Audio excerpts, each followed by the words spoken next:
Halo semuanya, selamat datang di channel saya. Ini Fakih Hidayah. Di sini saya berasal dari kampus Politeknik Kalteks Riau, Prodi Sistem Informasi Generasi ke-24. Nah, sekarang saya sedang berada di semester 3. Nah, tujuan saya membuat video ini adalah untuk mengerjakan laporan praktikum saya di pertemuan 2 mata kuliah pemrograman framework. Oke, langsung saja. Di sini saya bakal menunjukkan ke teman-teman semuanya. Nah, yang pertama kali untuk bisa melakukan Laravel ya. Untuk kita bisa melakukan coding di Laravel yang menginstal Laragon dulu. Nah, di sini saya sudah melakukan penginstalan Laragon di sini dengan nama folder Laragon Fakih. Nah, di sini sudah ada. Lalu saya juga sudah menginstal Composer. Misalkan saya klik CMD, lalu kita klik Composer. Oh, nggak usah sih. Lewat sini aja. Nah, di sini saya sudah install Composer di D Laragon Fakih Laragon 6.0 minimal /www. Nah, jadi di sini kita bakal langsung saja. Nah, di sini saya bakal membuat project baru.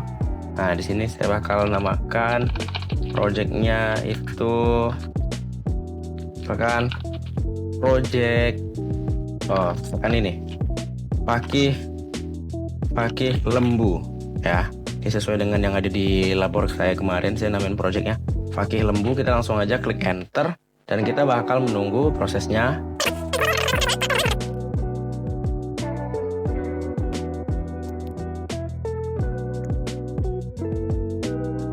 Nah, oke, di sini proses instalasinya sudah selesai.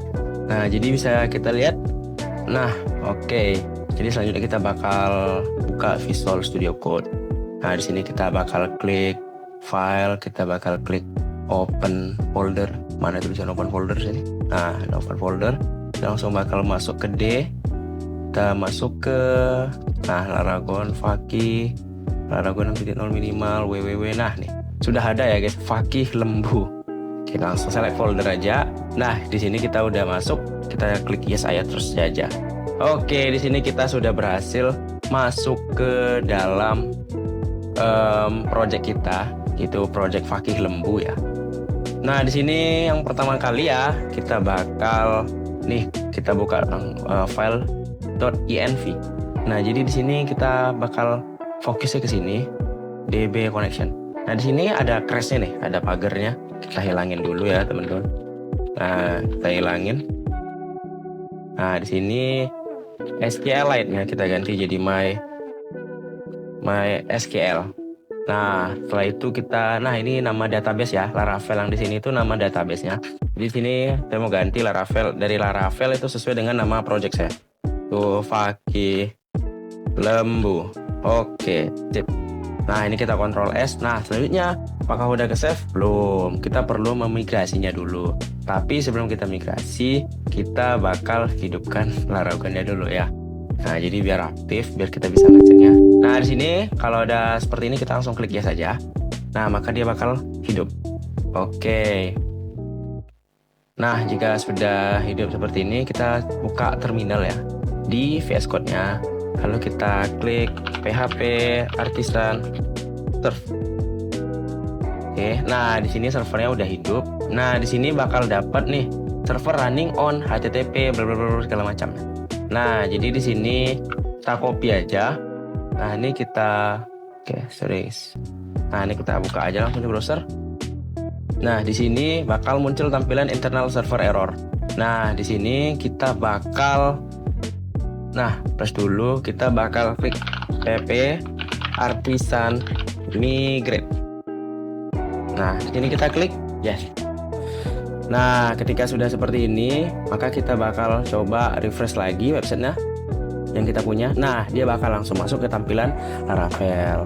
Nah, untuk URL-nya ini kita bisa ganti nih, http fakih lembu /test.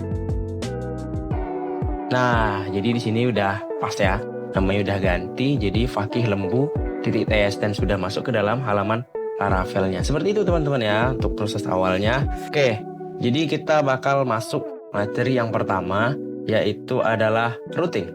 Nah, apa itu routing? Jadi routing itu suatu mekanisme lah yang menghubungkan URL.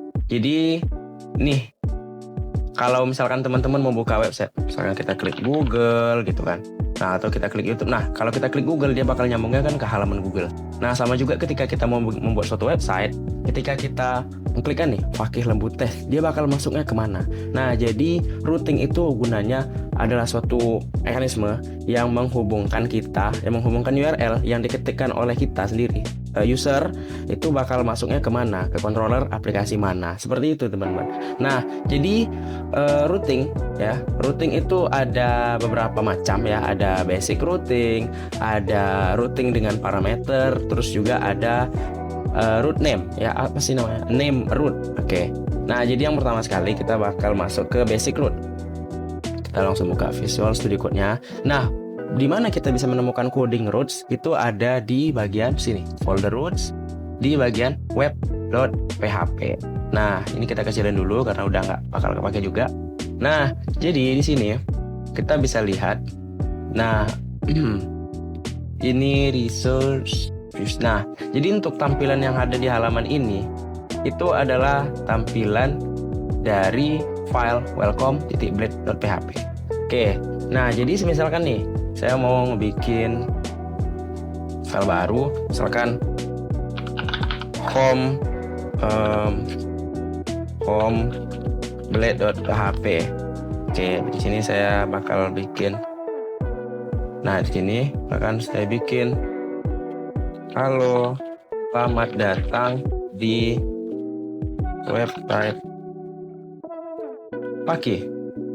Nah, kita kasih tanda seru yang banyak ya. Oke, kita Ctrl S. Nah, di routingnya kita ganti dari welcome menjadi home. Nah, di sini kita ganti jadi home. Nah, terus kita restart. Nah, dia bakal muncul seperti ini. Nah, tandanya apa? Bahwa tandanya kita sudah mengganti routingnya yang awalnya ketika kita klik URL ini, dia bakal masuk ke halaman dari Welcome Blade ini, yang halaman Laravel awal. Kita menggantinya menjadi membuka halaman Home Blade. Oke, seperti itu ya teman-teman. Nah, terus kita bakal masuk di bagian routes. Jadi kita di sini bakal mainin di routes nih. Nah, di sini teman-teman bisa lihat.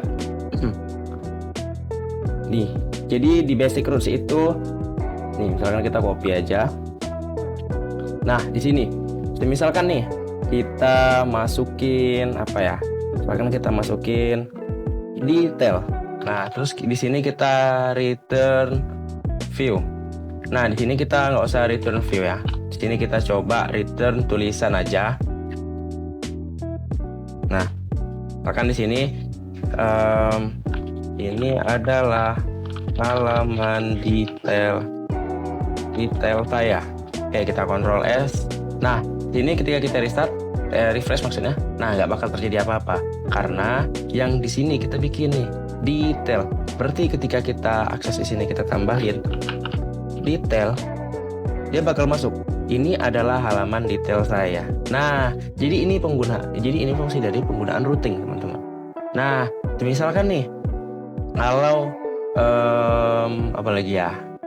Kan nih saya bakal, atau nggak usah sih, misalkan nih saya ganti misalkan jadi PCR.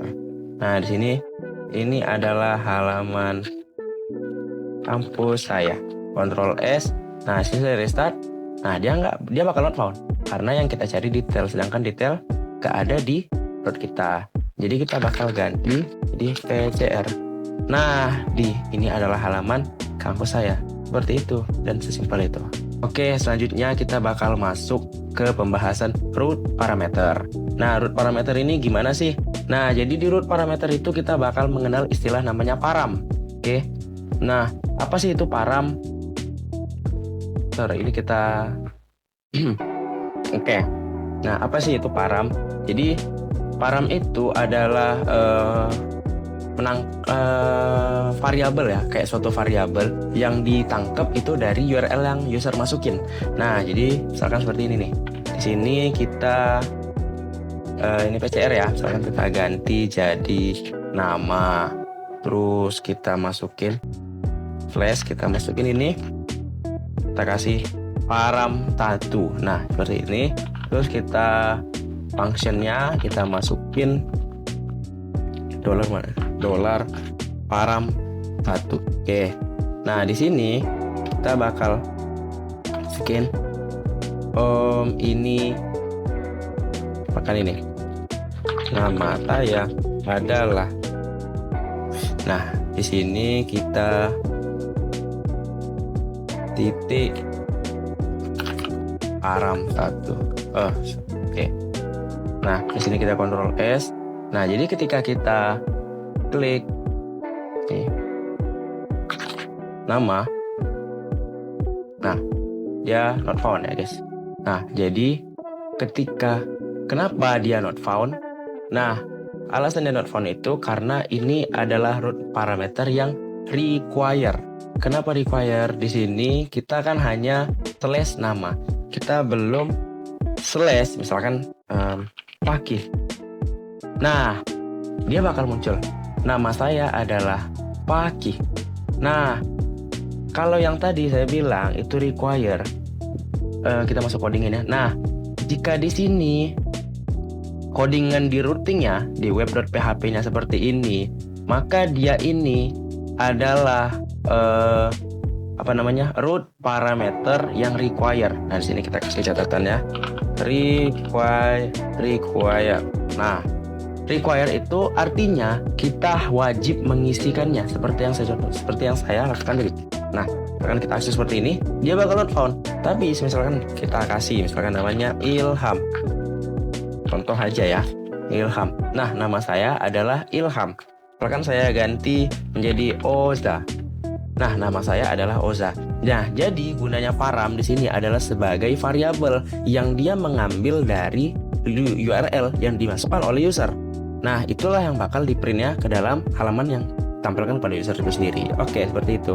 Nah, terus gimana nih kalau misalkan saya mau nih tetap bisa ngeakses kalau misalkan nih tulisan Oza ini dihapus, ini kan not found. Nah, caranya kita ini copy aja dulu, kita copy ulang. Nah, di sini caranya kita tambahin tanda tanya.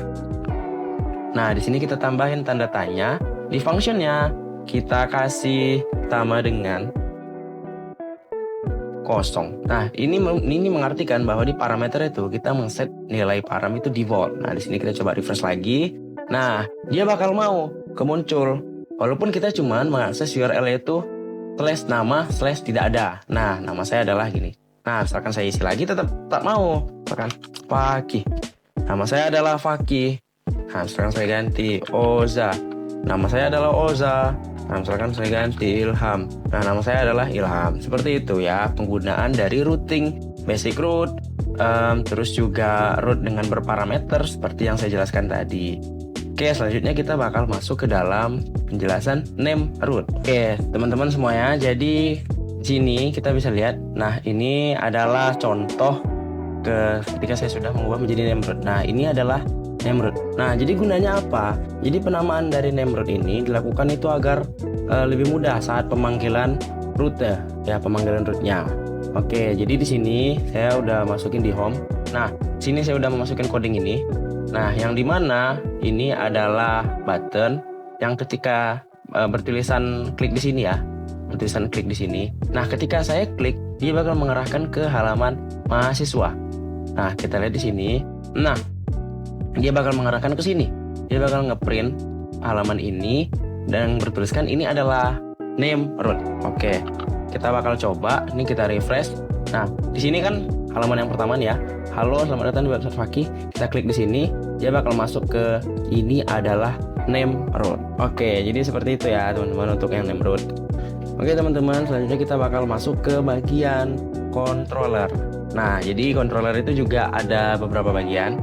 Itu ada basic controller, ada resource controller, juga ada root controller. Nah, yang pertama sekali yang kita lakukan adalah kita bikin controller dulu. Nanti gimana caranya? Kita bakal klik di sini, PHP Artisan Make Controller. Nah, di sini misalkan namanya pegawai controller. Nah, ini ada sedikit typo ya, pegawai controller. Kita langsung enter aja. Oke, langsung udah kebuat dia. Nah, file controller itu ada di dalam folder app HTTP. Nah, di sini ada nih pegawai controller. Nah, jadi ini adalah basic controller. Nah, teman-teman biasanya kan, mana nih show-nya, mana nih remove-nya, dan lain-lain segala macam. Nah, itu kita bakal masuk di resource controller. Nah, gimana caranya? Sama juga masih di terminal, kita klik PHP artisan make controller. Misalkan kita mau bikin mahasiswa controller. Nah, di sini kita kunci pentingnya kita kasih main resource. Nah, kita enter. Nah, dia bakal muncul langsung mahasiswa controller. Nah, di sini kita bisa lihat nih perbedaannya. Kalau tadi kita promnya yang tadi mana ya? Nah, ini kalau cuman ini PHP artisan make controller tanpa main resource. Nah, dia bakal ngebikinnya seperti ini. Tapi kalau kita pakai main resource, dia bakal otomatis auto generate seperti ini. Nah, ada indeksnya, ada create-nya, ada store, ada show, ada edit, update, dan lain-lain segala macamnya. Jadi seperti itu ya teman-teman. Oke. Nah, jadi selanjutnya kita bakal masuk ke root controller. Nah, seperti yang kita tahu ya, kalau yang sebelumnya itu kan kita udah bikin juga rootnya kan ke slash mana gitu di URL-nya. Nah, itu kan belum ada logikanya. Kita belum ada tuliskan logika. Nah, jadi di sini di root controller itu kita bakal memisahkan logika ke dalam controller. Nah, jadi di sini saya udah ngebikin ya. Nah, di bagian sini show. Nah, di sini kita bikin return data mahasiswa $param1. Nah, lalu di rootsnya di web.php, di sini saya udah ngebikin root.2.2 get mahasiswa param1 mahasiswa controller class show. Nah, jadi dari show ini dia bakal menuju ke sini. Nah, ini show di sini. Jadi di rootsnya itu alurnya ketika nanti dimasukin ini mahasiswa terus param ya, mahasiswa slash apapun itu, nanti dia bakal menampilkan method show yang ada di sini. Dia bakal menampilkan ini data mahasiswa variabel param. Nah, di sini kan mahasiswa ini adalah Nimrod ya, ini yang tadi. Misalkan kita kasih nih haha. Nah, data mahasiswa haha. Nah, misalkan kita kasih data mahasiswa ada 2. Nah, berarti dia ganti jadi ada 2 karena dia param yang tadi yang saya bilang tadi itu dia mengambil variabel dari nilai URL-nya. Nah, jadi seperti itu untuk yang root ke controller. Nah, oke, selanjutnya kita bakal masuk ke bagian view. Nah, jadi untuk di bagian view itu ada root view dan juga ada root controller lalu ke view. Nah, yang pertama kali nih, kalau root view itu seperti yang udah saya lakukan sih sebenarnya. Nih, misalkan nah nih, selamat datang di website saya. Nah, sebenarnya ini kan saya udah mengganti dari mana nih web. Nah, di sini yang awalnya kan welcome, yang harusnya kan bakal menuju ke sini. Saya udah mengganti ini jadi home. Nah, dia bakal menuju ke sini. Makanya di tampilannya jadinya halo, selamat datang di website Fakih. Klik di sini. Nah, jadi seperti itu.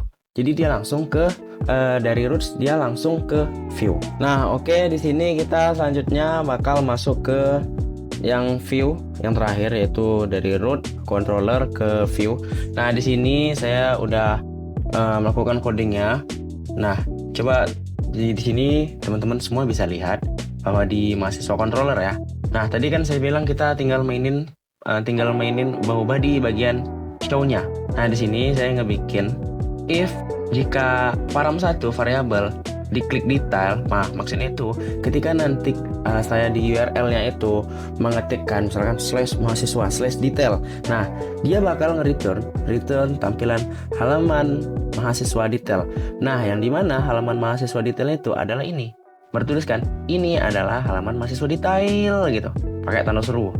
Nah, else if, nah jika yang diketik di URL itu profil, maka dia bakal menampilkan halaman mahasiswa profil.